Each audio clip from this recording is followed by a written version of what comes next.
भगवत गीता अध्याय 9 राज विद्या योग 7वें और 8वें अध्याय में श्री कृष्ण ने भक्ति को योग प्राप्त करने का सरल साधन और योग की उत्तम पद्धति बताया था। 9वें अध्याय में उन्होंने अपनी परम महिमा का व्याख्यान किया है, जिससे विस्मय, श्रद्धा और भक्ति उत्पन्न होती है।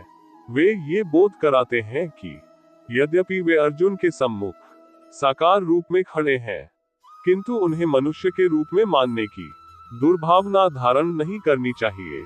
वे स्पष्ट कहते हैं कि वे समस्त प्राकृतिक शक्तियों के अध्यक्ष हैं और सृष्टि सृजन के आरंभ में अनगिनत जीवों के जीवन रूपों को उत्पन्न करते हैं और प्रलय के समय वापस उन्हें अपने में विलीन कर लेते हैं तथा सृष्टि के अगले चक्र में उन्हें पुनः प्रकट करते हैं। जिस प्रकार से शक्तिशाली वायु सभी स्थानों पर प्रवाहित होती है और सदैव आकाश में स्थित रहती है, उसी प्रकार से सभी जीव भगवान में निवास करते हैं।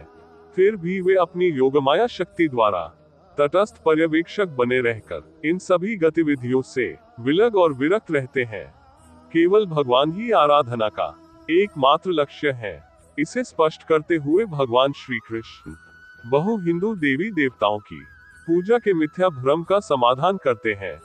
भगवान सभी प्राणियों के लक्ष्य, सहायक, शरणदाता और सच्चे मित्र हैं। जिन मनुष्यों की रुचि वैदिक कर्मकांडों का पालन करने में होती है, वे देवताओं का स्वर्गलोक प्राप्त करते हैं, किंतु जब उनके पुण्य कर्म क्षीण हो जाते हैं तब उन्हें लौटकर पुनः पृथ्वी लोक में आना पड़ता है।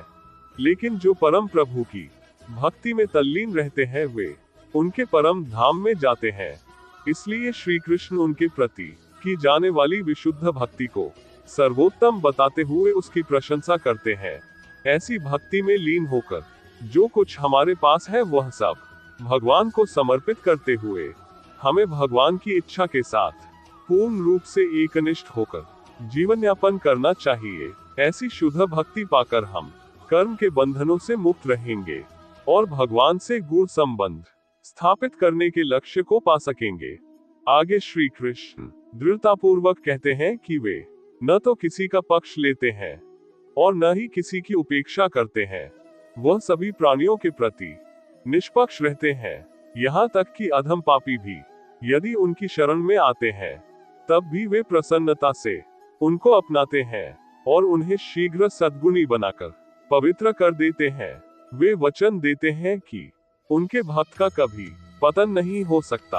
अपने भक्तों के हृदय में आसीन होकर वे उनके अभावों की पूर्ति करते हैं और जो पहले से उनके स्वामित्व में होता है उसकी रक्षा करते हैं। इसलिए हमें सदैव उनका ही चिंतन और आराधना करनी चाहिए तथा मन और शरीर को पूर्णतया उनके प्रति समर्पित कर उन्हें अपना परम लक्ष्य बनाना चाहिए।